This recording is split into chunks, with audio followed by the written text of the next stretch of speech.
अस्सलाम वालेकुम, कैसे हैं आप सब लोग? ठीक ठाक हैं, मजे में हैं। तो आज की वीडियो काफी इंटरेस्टिंग होने वाली है क्योंकि आज की वीडियो के अंदर हम लोग अनबॉक्स और रिव्यू करने वाले हैं Realme C11 को। काफी सॉलिड किस्म की ऑप्शन निकल के आती है अंडर 20,000 अगर बात की जाए तो Realme C सीरीज का नया आने वाला स्मार्टफोन है ये।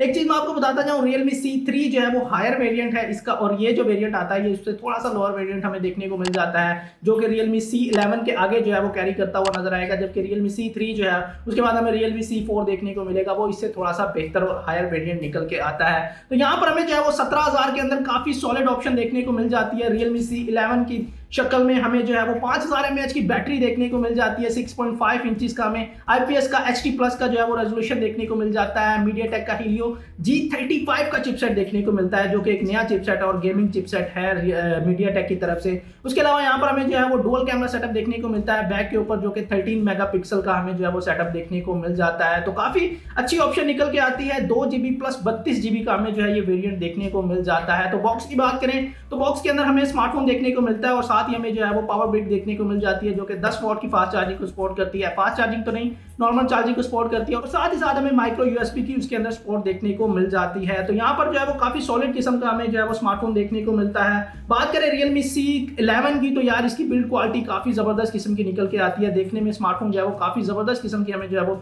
लुक प्रोवाइड करता है। डिफरेंट डिजाइन देखने को मिला है। इस दफा Realme की तरफ से हमें जो है वो स्क्वायर शेप के अंदर कैमरा सेटअप देखने को मिल जाता है। बैक के ऊपर जो स्ट्रिप है काफी अच्छी लुक प्रोवाइड करती है, तो काफी सॉलिड ऑप्शन निकल के आती है। तो सबसे पहले बात करें Realme C11 के डिजाइन के बारे में, तो यार यहाँ पर हमें जो है वो काफी रिफ्रेशिंग डिजाइन देखने को मिलता है। Realme की तरफ से हमें जो है वो कुछ डिफरेंट देखने को मिला है। यहाँ पर हमें जो है वो स्क्वायर शेप के ऊपर इसका कैमरा सेटअप देखने को मिल जाता है, जहाँ पर हमें डुअल कैमरा सेटअप इसका देखने को मिलता है। उसके अलावा एक स्ट्रिप देखने को मिलती है जहाँ पर हमें टेक्सचर देखने को नहीं मिलता और Realme की ब्रांडिंग देखने को मिल जाती है। उसके अलावा हमें टोटल बॉडी के ऊपर टेक्सचर देखने को मिलता है, जो कि काफी जबरदस्त और कूल जो है हमें लुक प्रोवाइड करता है और काफी अच्छी फील भी प्रोवाइड करता है। फिंगरप्रिंट हमें जो है यहाँ पर इस डिवाइस के बैक के ऊपर बिल्कुल भी जो है वो नहीं देखने को मिलते। यहाँ पर हमें जो है वो काफी क्लीन लुक जो है ये स्मार्टफोन प्रोवाइड करता है। बैक के ऊपर हमें जो है वो हल्की सी कर्व इसकी जो है वो एजेस देखने को मिलते हैं, जो काफी अच्छी जो है वो ग्रिप प्रोवाइड करते हैं। और फ्रंट के ऊपर जो है यहाँ पर हमें काफी जबरदस्त किस्म का जो है वो कर्व देखने को मिलता है स्क्रीन की तरफ, जो कि काफी अच्छी और होल्ड करने में जो है इस डिवाइस को काफी जबरदस्त किस्म की फील प्रोवाइड करता है और हमें जो है वो काफी अच्छी ग्रिप प्रोवाइड करता है ये स्मार्टफोन। बटन्स की बात करें तो यार काफी क्लिकी बटन इसके निकल के आते हैं और काफी प्रीमियम लुक जो है वो काफी प्रीमियम फील जो है वो प्रोवाइड करते हैं इसके बटन। यहाँ पर हमें राइट साइड के ऊपर पावर बटन और साथ ही साथ जो है वो वॉल्यूम रॉकर देखने को मिल जाता है। उसके अलावा फ्रंट की बात करें तो फ्रंट के ऊपर हमें नॉच देखने को मिलती है। इसके फ्रंट और साइड्स के बेजल हमें जो है वो ठीक ठाक देखने को मिलते हैं, कम बेजल देखने को मिलते हैं पुराने स्मार्टफोन की निस्बत अगर देखा जाए तो। लेकिन इसकी जो चिन है स्मार्टफोन की वो हमें काफी बड़ी देखने को मिलती है और मेरे ख्याल से इसको थोड़ा सा कम होना चाहिए था, लेकिन इस प्राइस रेंज के हवाले से अगर देखा जाए तो ज्यादा आप कंप्लेन कर नहीं सकते। उसके अलावा बात करें यार इस स्मार्टफोन के डिजाइन के हवाले से, तो नीचे हमें जो है यहाँ पर स्पीकर ग्रिल देखने को मिल जाती है, माइक्रो यूएसबी की जो है वो इसकी सपोर्ट देखने को मिल जाती है। उसके अलावा हमें हेडफोन देखने को मिल जाता है और फोन के टॉप के ऊपर हमें कुछ भी देखने को नहीं मिलता। तो मेरे ख्याल से यार काफी रिफ्रेशिंग डिजाइन निकल के आता है इस दफा, काफी अच्छी बिल्ड क्वालिटी प्रोवाइड करता है। खासतौर पे बैक की जो इसकी बिल्ड क्वालिटी है मुझे काफी जबरदस्त लगी है। मिड रेंज सेगमेंट के अंदर, लोअर मिड रेंज सेगमेंट के अंदर मेरे ख्याल से इसी तरह का हमें कुछ स्टफ यूज करना चाहिए। अगर तो आप ग्लास की बॉडी पसंद करते हैं फिर तो ये खास आपको पसंद नहीं आएगा,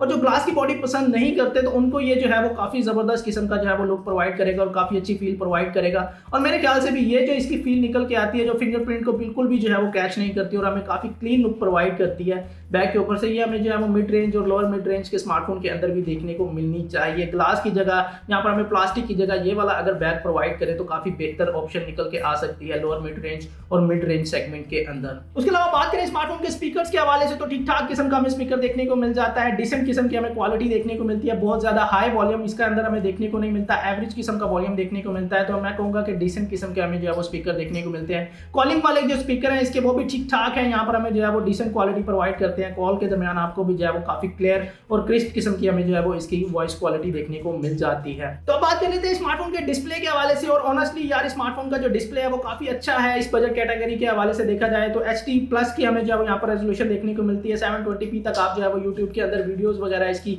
देख सकते हैं और मेरे ख्याल से काफी अच्छे कलर्स वगैरह निकल के आते हैं। इस बजट कैटेगरी के हवाले से देखा जाए तो मुझे काफी अच्छा इसका डिस्प्ले लगा है और काफी अच्छे और पंची कलर इसके अंदर हमें देखने को मिल जाते हैं। उसके अलावा बात करें यहाँ पर हमें 6.5 इंचेस इसका डिस्प्ले देखने को मिल जाता है, काफी अच्छा डिस्प्ले है। और स्मार्टफोन के अंदर जो यूआई है काफी जबरदस्त किस्म का हमें एक्सपीरियंस प्रोवाइड कर देता है। काफी हद तक हमें जो है वो गूगल का जो स्टॉक एंड्रॉइड है उस तरह का एक्सपीरियंस प्रोवाइड करता है, जो मुझे काफी ज्यादा पसंद आ रहा है। और काफी क्लीन हमें जो है वो यूआई देखने को मिलता है, ज्यादा बूटवेयर देखने को नहीं मिलते। काफी ज्यादा जो है ऐप है इसके अंदर हमें देखने को नहीं मिलती। ठीक ठाक जो है हमें एक दो ऐप्स देखने को मिलती हैं, दराज हो गया या एक आधी ऐप और हमें देखने को मिलती है स्मार्टफोन के अंदर, लेकिन अदरवाइज यहाँ पर हमें जो है वो कोई खास बूटवेयर और दूसरी तीसरी ऐप्स देखने को नहीं मिलती। काफी क्लीन इसका यूआई देखने को मिल जाता है। तो बात करें थे स्मार्टफोन के डिस्प्ले के हवाले से, तो यार स्मार्टफोन का डिस्प्ले काफी डिसेंट निकल के आता है, काफी अच्छा निकल के आता है। बिल्कुल भी नहीं लगता आप स्मार्टफोन का जो डिस्प्ले है वो 16-17 हजार रुपए की प्राइस ब्रैकेट वाला डिस्प्ले देख रहे हैं। आपको यही लगता है कि आप मिड रेंज सेगमेंट की स्मार्टफोन का जो है वो डिस्प्ले यूज कर रहे हैं। यहाँ पर हमें जो है वो काफी अच्छा डिस्प्ले देखने को मिल जाता है। ब्राइटनेस स्मार्टफोन की अच्छी ठीक ठाक निकल के आती है, सनलाइट के अंदर आपको ज्यादा कोई मसला नहीं आने वाला। उसके अलावा यहाँ पर हमें जो है वो पिक्चर इसकी जो है वो काफी अच्छे पंची कलर्स देखने को मिल जाते हैं। तो डिस्प्ले के मामले में ये स्मार्टफोन मुझे ठीक ठाक लगा और काफी अच्छी परफॉर्मेंस प्रोवाइड करता है डिस्प्ले के मामले में। और अगर बात करें स्मार्टफोन की, तो यहाँ पर हमें जो है वो फिंगरप्रिंट सेंसर देखने को नहीं मिलता, लेकिन यहाँ पर हमें जो है वो फेस अनलॉक की फैसिलिटी देखने को मिल जाती है, जो मेरे नजदीक काफी क्विक भी है और काफी सिक्योर भी निकल के आता है और आपको ठीक ठाक किस्म की जो है वो सिक्योरिटी भी प्रोवाइड कर देगा। तो बात करें स्मार्टफोन की बैटरी के हवाले से, तो यार काफी अच्छी बैटरी देखने को मिल जाती है। स्मार्टफोन के अंदर हमें 5000 mAh की बैटरी देखने को मिलती है। 10 वॉट का इसके अंदर हमें जो है वो चार्जर देखने को मिल जाता है। एक दफा अगर स्मार्टफोन को आप चार्ज कर लेंगे तो मेरे नजदीक अगर आप मीडियोकर किस्म के यूजर हैं तो 2 दिन आपके आराम से यहाँ पर गुजर जाएंगे, लेकिन अगर हाई एंड के यूजर हैं तो एक दिन के एंड पे आपको जो बैटरी है मेरे ख्याल से 20 से 30% जो है वो रहा करेगी। काफी अच्छी बैटरी बैकअप इसके अंदर हमें देखने को मिल जाता है। लो एंड के यूजर हैं तो आराम से आपको जो है वो 2 से 2.5 दिन का भी बैकअप इसके अंदर देखने को मिल जाएगा। तो काफी सॉलिड ऑप्शन निकल के आती है बैटरी के मामले में। तो ये स्मार्टफोन आपको बैटरी के मामले में कोई टेंशन नहीं देने वाला, काफी सॉलिड यहाँ पर जो है वो बैटरी बैकअप आपको देखने को मिल जाएगा। तो बात करें स्मार्टफोन के कैमरास के हवाले से, तो यहाँ पर भी हमें जो है वो काफी डिसेंट किस्म की परफॉर्मेंस देखने को मिलती है। बैक के ऊपर हमें 13 मेगापिक्सल का इसका जो है वो प्राइमरी शूटर देखने को मिलता है, 2 मेगापिक्सल का डेप्थ सेंसर देखने को मिलता है। और मेरे नजदीक ये जो बैक कैमरा है इसका रेयर कैमरा काफी अच्छी परफॉर्मेंस प्रोवाइड करता है डे लाइट के अंदर, लेकिन जैसे ही आप लो लाइट के अंदर जाएंगे थोड़ा सा ये कैमरा जो है वो स्ट्रगल करता हुआ नजर आएगा। नाइट मोड यहाँ पर देखने को मिल जाता है, थोड़ी सी हमें यहाँ पर जो है वो बेहतर परफॉर्मेंस नाइट मोड के अंदर देखने को मिलती है, लेकिन बजट कैटेगरी के हवाले से ये स्मार्टफोन आपको ठीक ठाक किस्म की जो है वो परफॉर्मेंस प्रोवाइड कर देगा। फ्रंट कैमरा की बात करें तो फ्रंट के ऊपर हमें 5 मेगापिक्सल का सेल्फी शूटर देखने को मिलता है। लो लाइट के अंदर ये स्मार्टफोन थोड़ा सा स्ट्रगल करेगा सेल्फी के मामले में भी, लेकिन डे लाइट के अंदर आपको ठीक ठाक किस्म की सेल्फीज वगैरह देखने को मिल जाएगी।